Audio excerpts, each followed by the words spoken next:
నమస్తే అండి, నేను doctor Sharada, director LBR dental and implant centre. మా క్లినిక్ హైదరాబాద్లోని మాదాపూర్లో ఉంది. అయితే జనరల్గా ఒక పేషెంట్ ఫుల్ మౌత్ ఇంప్లాంట్స్ వరకు వచ్చింది స్టేజ్ అంటే దానికి రెండు కారణాలండి. ఒకటి అశ్రద్ధ, ఇంకొకటి భయం. ఓకేనా? సో ఈ అశ్రద్ధ ఎందుకంటే పడలే కదా, లేకపోతే ఉట్టి బ్లీడింగే అవుతుంది కదా, ఏమవుతుందిలే అనేది అని డిలే చేస్తూ ఉంటారు. Human psychology. అవునండి. ఇంకో అదే ఏముంది, ఏం ప్రాబ్లం, ఏం ఎక్కువ నొప్పి లేదు కదా అని అశ్రద్ధ చేస్తూ ఉంటారు. ఎగ్జాక్ట్లీ. చాలా మంది లోపల మా ఫ్రెండ్ సర్కిల్లో కూడా however I cross 70 years, it's matter of hardly 1 decade. Doesn't matter, it will be continue whatever it may be అని. So none is giving importance for డెంటల్కి ఎక్కువ ఇంపార్టెన్స్ ఇవ్వట్లేదు. అది కరెక్ట్. Psychology, human psychology. ఏదో మరణిస్తామంటే heart attack అంటే పరిగెత్తుకుంటా I one doesn't matter to pay 5 lakhs, 1 lakh, 2 lakh, 3 lakh. ఇంకొక reason sir, అశ్రద్ధ కాకుండా ఇంకొకటి భయం అండి. భయం ఎంత నొప్పి అవుతుందో, ట్రీట్మెంట్ చేయించుకుంటే ఏం ప్రాబ్లం అవుతుందో. పర్మనెంట్ ఫిక్సేషన్ అంటే డ్రిల్లింగ్ చేయాలి కదమ్మా. అదే నోట్లో డ్రిల్ చేస్తారు కదా, ఎంత భయం, ఎంత భయం కూడా ఉంది. భయం అండి. అసలు నాకు మైసెల్ఫ్ మీరు చెప్పిన దాంట్లో నేను 100% నాకు అదే. ఎందుకు 76 ఏళ్ళు కదా, ఇంకా మ్యాక్సిమం ఒక 5-6 ఏళ్ళు, ఇంకా అట్ ది మోస్ట్ ఒక డికేడ్, 10 ఏళ్ళు బతకొచ్చు, ఇంకా ఎందుకు లేని కూడా అనుకున్నాను. మా ఫ్రెండ్ సర్కిల్ కొంచెం పెద్ద సర్కిల్ అమ్మా. ఇంకా వాళ్ళు వద్దున్నారైనా నువ్వు పోవయ్యా, నువ్వు ఆరోగ్యంగా ఉండవు, నీకు అసలు పళ్ళు ఒకటి ప్రొనౌన్సియేషన్ అది అంత ఆమోదయోగ్యంగా లేవు. ప్రొనౌన్సియేషన్ పక్కన పెట్టండి, overall digestion, overall health problem అవుతుంది. ఈవెన్ హెల్త్ ప్రాబ్లం కూడా లింక్ విత్ గ్రైండింగ్ కదా మేడం. గ్రైండింగ్ ప్రాపర్గా నమలాలా. ఎగ్జాక్ట్లీ. ఐ స్పెషలిస్ట్ అదే చెప్పారమ్మా. గ్రైండింగ్ కూడా is one of the cause of ice. Operation అయిన తర్వాత కూడా కొన్ని ఇబ్బందులు వస్తాయి మీకు. అన్ని ఎఫెక్ట్ అవుతాయి సార్. మనము పళ్ళని అశ్రద్ధ చేస్తున్నాం కానీ నమలడం కాకుండా మెత్తగా చేసుకొని తింటున్నా అనుకుంటారు, కానీ మనం నమలేటప్పుడు ఏంటంటే నోట్లో కొన్ని జ్యూసెస్, అంటే ఈ డైజెషన్ కి రిలేటెడ్ జ్యూసెస్ రిలీజ్ అవుతాయి. మనం మింగేసామనుకోండి, ఆ జ్యూసెస్ రిలీజ్ కావు. సో మన ఈ డైజెస్టివ్ సిస్టమ్ మీద ఏంటంటే ఎక్స్ట్రా బర్డన్ పడుతుంది అనమాట. మీరు అన్నది ఇది కరెక్ట్ అమ్మా. ఈ గ్రైండింగ్ చాలా మందికి బేసిక్ నాలెడ్జ్ ఇందులో లేకపోవడం మూలాన ఈ గ్రైండింగ్కు అంత ప్రాధాన్యత ఇవ్వట్లేదు. ఈ గ్రైండింగ్ అనేది మోర్ ఇంపార్టెంట్ అమ్మా. మీరు అన్నట్లు గ్రైండింగ్ సక్రమంగా అవుతే కానీ డైజెషన్ సక్రమంగా కాదు. డైజెషన్ సక్రమంగా అవుతే కానీ మిగతా అవయవాలన్నిటికీ బ్లడ్ సర్క్యులేషన్ కానీ పంపింగ్ ఇవన్నీ సక్రమంగా ఉండవు. కాబట్టి grinding is much more important. But at village level and ground level they are unaware. So భయపడి ఈ స్టేజ్ వరకు తీసుకొచ్చారు, అంటే ఆల్రెడీ టీత్ అన్ని తీసేసి ఇంప్లాంట్స్ పెట్టే స్టేజ్ వరకు తీసుకొచ్చారు. ఇంకా భయపడితే వచ్చేది ఏం లేదండి. మన హెల్త్ ప్రాబ్లమ్స్ రావడం తప్పితే, ఓవరాల్ హెల్త్ ఎఫెక్ట్ కావడం తప్పితే ఇంకా వేరే మనకు ఒరిగేది ఏం లేదండి. ఇంకొకటి సార్, ఏజ్ మీరు అన్నట్టు, అరే నాకు ఆల్రెడీ 60 వచ్చాయి, 70 వచ్చాయి, ఇప్పుడు అవసరమా అని అనుకుంటుంటారు. అది అదే సార్, మనకు ఉన్నది ఒక లైఫ్. ఇప్పుడు కొంచెం ఎన్లైటన్ అవుతుండదమ్మా. ఇంకా పూర్తి అవ్వలేదు, మీ స్థాయికి అవ్వలేదు, మీరు ఎక్స్పెక్ట్ చేసినంత అవ్వలేదు. బట్ స్టిల్ చాలా బెటర్ సార్, ముందు చాలా బెటర్. డ్యూ టు యూట్యూబ్ అనండి, గూగుల్ అనండి, మిగతా అనండి, పేపర్ రావటం అవి ఇవి అవేర్నెస్ ఎక్కువ అయిపోయి అవుతుంది. There are 3 stages, zirconia, that and this అని మీరు చెప్పారమ్మా యూట్యూబ్లో. బేసిక్ చేసుకోవచ్చు సార్. దాంట్లో ఏమో మనకు కావాల్సింది ప్రాపర్ గా నమలడానికి పళ్ళు కావాలి, అంటే స్మైల్ ఒకటి, అంటే చూడడానికి కూడా ఈక్వల్లీ ఇంపార్టెన్స్ ఇస్తాం. మనిషిని బట్టి మేము సెలెక్ట్ చేస్తాము, ఏజ్ని బట్టి, మనిషిని బట్టి, ఆ తర్వాత అక్కడ ప్రస్తుతం నెలకొన్న పరిస్థితులను బట్టి మేము సెలెక్ట్ చేసాము, మేము ఇస్తాము. కానీ డెఫినెట్గా ఇంత అవుతుందని వీ కెనాట్ చేయాలని మీకు చెప్పారు. దాంట్లో నిఖరంగా ఇంత అవుతుంది చెప్పడానికి రాదు. బోన్ వేరే అవుతుంది సార్. మీ బోన్ ఎలా ఉందో ఇంకో మనిషి బోన్ అలా ఉండాలని లేదు. సో బోన్ ని తగ్గట్టు ఇంప్లాంట్స్ ఉంటాయి. సో అందుకని కాస్ట్ కూడా వేరీ అవుతుంటుంది. సో అందుకని చాలా మంది అడుగుతుంటారండి, మీరు పేషెంట్స్ అయితే చూపిస్తున్నారు కానీ కాస్ట్ చెప్పట్లేదు అని. సో ఇంకోటి ఏంటంటే, నేను ఇప్పుడు ఈ పేషెంట్ కి ఇంత అయింది అని చెప్పాను అనుకోండి, వాళ్ళకి అంత కాకపోవచ్చు, నేను ఒక రాంగ్ సిగ్నల్ పంపించినట్టు ఉంటది, అరే అంత అవుతుందేమో అని. అర్థమవుతుందా సార్? సో మీ బోన్ బాగుంది అనుకోండి, మీకు తక్కువలో అయిపోతుంది. అందుకని నేను కాస్ట్ అనేది మెన్షన్ చేయలేకపోతున్నాను నేను వీడియోస్ లో. చేయడానికి కూడా రాదులేమ్మా. అంటే it's depend on the person to person, age to age also matters. And ఇంకోటి సార్, దాంట్లో ఆప్షన్స్ ఉన్నాయి కదా, మనం మన బడ్జెట్ ని బట్టి మనం ఆప్షన్ సెలెక్ట్ చేసుకోవచ్చు. చెప్తారు కూడా 3-4 వెరైటీస్ ఉంటాయి, 4 వెరైటీస్ ఉంటాయని, జర్కోనియా అని అవి అని ఇవని అప్ టు 25,000 వరకు పర్ టీత్ అని కూడా మీరు అనుకోవచ్చు. దాంట్లో మీరు వివరణ బాగానే ఇచ్చారమ్మా. నేను అలాగే కొంచెం లేజినెస్గా ఎందుకు లేంగి ఈ వయసులో అవసరమా, ఏదో ప్రశాంతంగా ఉందామని అనుకున్నాను. ఉంటే కూడా చేయిద్దామని అనుకొని ఫైనల్గా నిర్ణయం తీసుకొని 18th వచ్చాను మేడం. మంచి డెసిషన్ తీసుకున్నారు. డెఫినెట్గా మీ లైఫ్ అనేది చాలా ఇంప్రూవ్ అవుతుందండి. చాలా తృప్తిగా ఉంటే చాలా సారీ సార్, నేను first of all me introduction ఇవ్వలేదండి. మనతో ఉన్నది ఇప్పుడు నారాయణ గారు. తను 76 years old, మహబూబ్ నగర్ నుంచి వచ్చారు. సో ఇప్పుడు మీకు పళ్ళుతో ప్రాబ్లం ఏముంది సార్? కొంచెం మీరు ప్రాబ్లము ఓన్లీ గ్రైండింగ్ మేజర్ అమ్మా. ఆ తర్వాత ఇంతవరకు కూడా నేను ఒక్కటి కూడా పీకించుకోలేదు. అన్నీ న్యాచురల్గా ఊడిపోయేటట్లే చేశాం. అప్పుడప్పుడు కొద్దిగా ఊడిపోయే పీరియడ్లో కొంచెం నొప్పిలాగా ఉంటే అది కొంచెం అదే యాలకులది లవంగాల పొడిలాగా రెడీమేడ్ దొరకడం, ఇంట్లో కూడా తయారు చేయడం, వాటితో టెంపరీగా అట్లే మేనేజ్ రెమెడీస్తో నొప్పి ఏమైనా ఉంటే కంట్రోల్ చేసుకుంటున్నాను.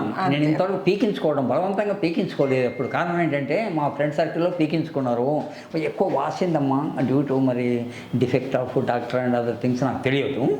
చాలా వాసింది, ఆ ముఖమే గంభీరంగా వాసింటే భయమైంది నాకు. ఆ రోజు నుంచి పీకించుకోవటమే లేదు, న్యాచురల్గా ఓడిపోయినాయమ్మా. ఇప్పుడు టోటల్ ఇప్పుడు 6 ఏమి ఉన్నట్టుండే లోయర్ అండ్ అప్పర్. 6 ఉంటే అవుట్ ఆఫ్ 32 26 న్యాచురల్గా ఓడిపోయినాయి మేడం. అది ఎక్కడ డిఫెక్ట్ జరిగింది ఏం కదా, only I have no any basic knowledge in this area. Medical knowledge లేదమ్మా. ఎంత ఏం కథనో అది నాకు I cannot say definitely on what purpose it has been gone అని నేను చెప్పలేను అది. సో ఇప్పుడు మనము సార్ నోట్లో ఎలా ఉందో కండిషన్ నేను మీకు చూపిస్తానండి. అండ్ ఆఫ్టర్ 1 week ట్రాన్స్ఫర్మేషన్ కూడా నేను మీకు మళ్ళీ కలుస్తాను. ఓపెన్ చేయండి సార్ మీరు. ఇప్పుడు మీరు ఆనండి సార్, పెద్దగా తెరవండి. ఇప్పుడు నారాయణ గారి నోట్లో ఓన్లీ పైన దవడలో 4 పళ్ళు, ఇవి 4 అండి. కింద దవడలో 2 పళ్ళు మాత్రం మిగిలాయి. ఇప్పుడు క్లోజ్ చేయండి. సో ఇప్పుడు మీరు చూస్తే నోట్లో ఈ 4 teeth ఉన్నాయండి పైన దవడలో. కింద దవడలో ఇదొకటి టూత్ ఉందండి. మీరు ముయ్యండి, నోరు ముయ్యండి, క్లోజ్ చేయండి, ఓపెన్ చేయండి sir. Open, close, open, close. So ఇదండి నోట్లో పరిస్థితి. సో ఈ డ్యామేజ్ అయిన టీత్ మనం తీసేసి, ఇప్పుడు ఇవి కూడా ఉన్నాయి కూడా కదులుతున్నాయండి.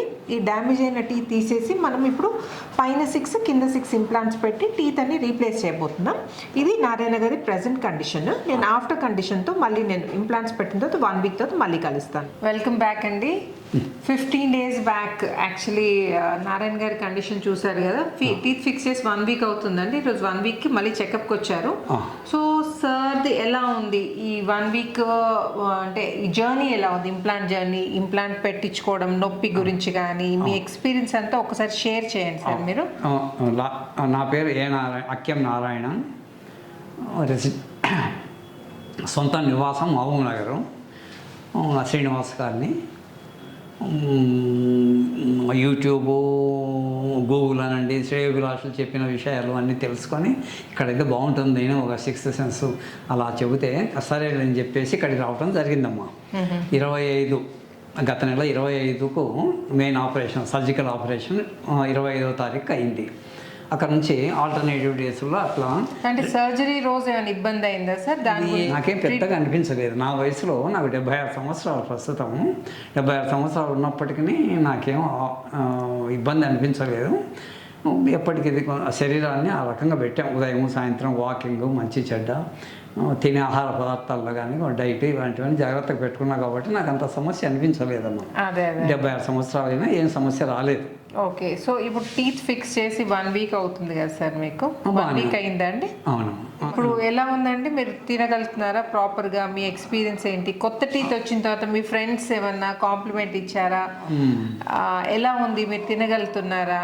తింటున్నాము. నేను అదే అన్నము, సాంబారు, అన్నము, పప్పు, తర్వాత వడ, ఇడ్లీ ఇలాంటివి తింటున్నానమ్మా. ఇది కూడా కనీసం మీరు తినమన్నప్పటికీ మేము జాగ్రత్తగా ఉండడం మంచిది ఆరోగ్యానికి. ఎందుకంటే ఒక వారం రోజులు నాన్ వెజిటేరియన్ తినకపోతే కొంపలు మునిగేది ఏం లేదు. మొత్తం అంతా సెట్ అయినాక అంతకదే ఆటోమేటిక్గా మనమే అప్పుడు గ్రాడ్యువల్గా ఏమేమి తినాలో డే బై డే ఆల్టర్నేట్ అలా మార్చుకుంటూ పోవాలి. గ్రాడ్యువల్గా అది సమకూరుతుంది. ఇప్పుడు రేపు పొద్దున్న మంచిగా అయిపోవాలి అంత అంటే సాధ్యం కాదు. అందువల్ల ఇప్పటికి నేను ఫీలింగ్ కంఫర్టబుల్ అమ్మా. ఓకే. అపియరెన్స్ చాలా నైస్ కనపడుతుందమ్మా. మా బంధువర్గం కూడా వచ్చారు, చూశారు. ఏం చాలా రోజులు ఏమైంది కథమే వచ్చి చూశారు. తృప్తిగా ఉందిరా, బాగుంది. ఇంతవరకు చాలా కింది స్థాయి నుంచి వచ్చాం. మా ఆయన కూలి చేసి బ్రతికాడు. అతనికి చదువు అంటే ప్రేమ, చదివించాడు. కాకపోతే ఏమిటి, నేను చదువుకున్న దానికి ఆశించిన ప్రయోజనం కాలేదు. అయినప్పటికీ కొంచెం రిచ్, మా భార్య రిచ్ అమ్మ, వాళ్ళు కొంచెం బాగా ఉన్నవాళ్ళు. మా అత్తమ్మ ప్రేమతో నాకు ఇచ్చింది, తప్పక పోషించగలడు నా బిడ్డని అని చెప్పి. అందువల్ల తన సెల్ఫ్ రిలయంట్ కావాలని ఎంఏ బీఈడి దాకా చదివించాను. Now she is drawing 70,000 pension per month. She's a government employee, teacher అమ్మ. నేను అది చేసినట్టు ఇంకా పిల్లల్ని కూడా ఆ తదనుగుణంగానే కొంచెం వెనకబడితే ఒక నైట్ సీరియస్ అయ్యి, మీ అమ్మ టీచరు, నేను ఇంత దాకా చదివాను, రకరకాల ప్రైవేట్ ఉద్యోగాలు చేసి ప్రస్తుతం అడ్వకేట్గా చేస్తున్నాను, అసలు మీరు చదువులో ఫెయిల్యూర్ అయ్యి మీ భవిష్యత్తు ఫెయిల్యూర్ అయ్యి మేము బ్రతికిన మరణించినట్లు అని చెప్పా. ఒకే మాట ఈరోజు చెప్తున్నాం, ఎక్కువ కంటే మన నీళ్ళు వస్తాయి అట్లా అన్న కష్టాలు పడ్డా అంతే. కష్టాలు పడ్డప్పటికీ సక్సెస్ఫుల్ లైఫ్ ఈరోజు అనుభవిస్తున్నాం. మా బంధువుల గతంలో ఎవరు విలువ ఇచ్చేవాళ్ళు కాదు, ఇప్పుడు అందరూ విలువ ఇస్తారు. అది అంటే మా లైఫ్లో ఉంటాయి రకరకాలు ఉంటాయి. అందువల్ల ఏది మనము భయపడకూడదు, వెనకంత వేయకూడదు తల్లి. సత్సంకల్పంతో, మంచి సంకల్పంతో ఒక పని చేస్తూ ఉంటే ఫలితం ఈరోజు రాకపోవచ్చు, రేపు వస్తుందమ్మా తప్పక. అది మనం నమ్మాలి. అంతేగాని ఇప్పటికిప్పుడు రావాలి, నేను ఇంత ఖర్చు పెట్టా అంత ఖర్చు పెట్టా ఫలితం రాలేదని అనుకోకూడదు తల్లి. రావచ్చు, తప్పక వస్తుందమ్మా, అందులో అనుమానమే అవసరం లేదు. ఆ క్లర్క్ నుంచి సూపర్వైజర్ నుంచి చేశాను. వాళ్ళే నా యొక్క సిన్సియారిటీ, హార్డ్ వర్కింగ్ నేచర్కి మెచ్చి వాళ్ళే చదివించారు. మళ్ళా నేను చదవలేదు తల్లి, వాళ్ళే గుల్బర్గాలో చదివించారు. గుల్బర్గాలో ఈ అటెండెన్స్ అంత ప్రాధాన్యత కాదు, ఇంట్లో ఉద్యోగం చేసుకుంటూనే చదివానమ్మా. అది వాళ్ళంతా స్పాన్సర్ చేసి ఇక్కడనే ఉద్యోగం చేయాలని నాతో బాండ్ రాయించుకొని వాళ్ళే స్పాన్సర్ చేసి చదివించారు తల్లి. అలా రకరకాలుగా లేమ్మా, నా ఏమని చెబుతూ పోతే మీకు టైం వేస్ట్. అదే ఇప్పుడైతే నా ఆరోగ్యం అయితే బాగుందమ్మా, ఏం లోపం లేదు. ఇంకా 1 మంత్కు రమ్మన్నారు మళ్ళీ మీరు. అందువల్ల 1 మంత్ అంటే on the day of operation, on the day of discharge నాకు తెలియదు. రైట్ అమ్మా, కూర్చోండి. నోట్లో ఎలా ఉందో, నారాయణ గారి కండిషన్ ఎలా ఉందో చూపిస్తాను. చేయండి, ఇదండి. Open sir, open close, open close. ఇదండి. మీకు ముందు కండిషన్ గుర్తుంది కదండి, ఇప్పుడు ఆఫ్టర్ టీత్ పెట్టిన తర్వాత చూడండి ఎంత చేంజ్ అయింది, ఎంత ట్రాన్స్ఫార్మ్ అయింది చూడండి. ఇదండి. ఈ గ్రైండింగ్ టీత్ కూడా ప్రాపర్గా కలుస్తున్నాయి చూడండి. ఇక్కడ ఇటు తిరగండి సార్ మీరు. సేమ్ అండి, ఇక్కడ కూడా same. Okay sir, life transforming treatment అనొచ్చు అంటారా? ఓకే, క్లోజ్ చేయండి. Open close, open close. Surgery రోజు మీకు ఏమైనా ఇబ్బంది అయిందా అండి? అంటే ఆ రోజు ఇంజెక్షన్ ఇచ్చి మీ డ్యామేజ్ అయిన టీత్ తీసి ఇంప్లాంట్స్ పెట్టారు కదా, ఆ రోజు ఏమైనా ఇబ్బంది అయిందండి మీకు? ఏమైనా ఇబ్బంది ఫేస్ చేశారు? కలగలేదమ్మా, ఏం ఇబ్బంది కలగలేదు. సో ఇంజెక్షన్ తిమ్మిరిలో ట్రీట్మెంట్ ప్రాపర్గా అయిపోయింది. ఇంజెక్షన్ ట్రీట్మెంట్ అయిపోయింది. సో మీకైతే కంప్లైంట్స్ ఏం లేవు కదా? లేదమ్మా, 76 సంవత్సరాలైనా చాలా తృప్తిగా నొప్పి భరించగలిగా, కాబట్టి నొప్పి లేనట్టే అర్థం. అదే. సో చూసారు కదండి, నారాయణ గారి 76 year old నారాయణ గారి లైఫ్ చేంజింగ్ ట్రాన్స్ఫర్మేషన్. సో మీరు కూడా ఏజ్ అని లేకపోతే నొప్పి అని సెకండ్ థాట్స్ లేకుండా మీరు కంఫర్టబుల్గా వచ్చి ట్రీట్మెంట్ చేయించుకోవచ్చు. అండ్ ఇమీడియట్గా 1 week లోపల పళ్ళు ఫిక్స్ చేయించుకోవచ్చు. ఎలాంటి కండిషన్లోనైనా, అంటే ఎముక ఎంత డ్యామేజ్ అయినా, లేకపోతే డయాబెటీస్ కానీ, లేకపోతే మన బీపీ కానీ, హార్ట్ ప్రాబ్లం ఉన్నా కానీ, ఎటువంటి ప్రాబ్లం ఉన్నా మీరు నిస్సంకోచంగా వచ్చి ట్రీట్మెంట్ చేయించుకోవచ్చు. పళ్ళు ఫిక్స్ చేసుకొని మీ హెల్త్, ఓవరాల్ హెల్త్ ఇంప్రూవ్ చేసుకోవచ్చు. సో ఇలాంటి ఇంప్లాంట్ రిలేటెడ్ ఏమైనా డౌట్స్ ఉంటే నన్ను కామెంట్ సెక్షన్లో అడగండి. అండ్ ఈ వీడియో నచ్చినట్టయితే please like, share and subscribe చేయకపోతే మాత్రం తప్పకుండా సబ్స్క్రైబ్ చేయండి. Thanks for watching. Thank you so much sir. Thank you for choosing LBR dental చాలా తృప్తి అనిపించిందమ్మా. ఎల్బిఆర్ డెంటల్ క్లినిక్ రావటము, నిర్ణయం ఏదైనా తప్పు జరిగిందా అన్న బాధ లేకుండా చాలా తృప్తిగా నన్ను పంపుతుంటారు. Thank you sir. Thank you so much. ఓకేమ్మా.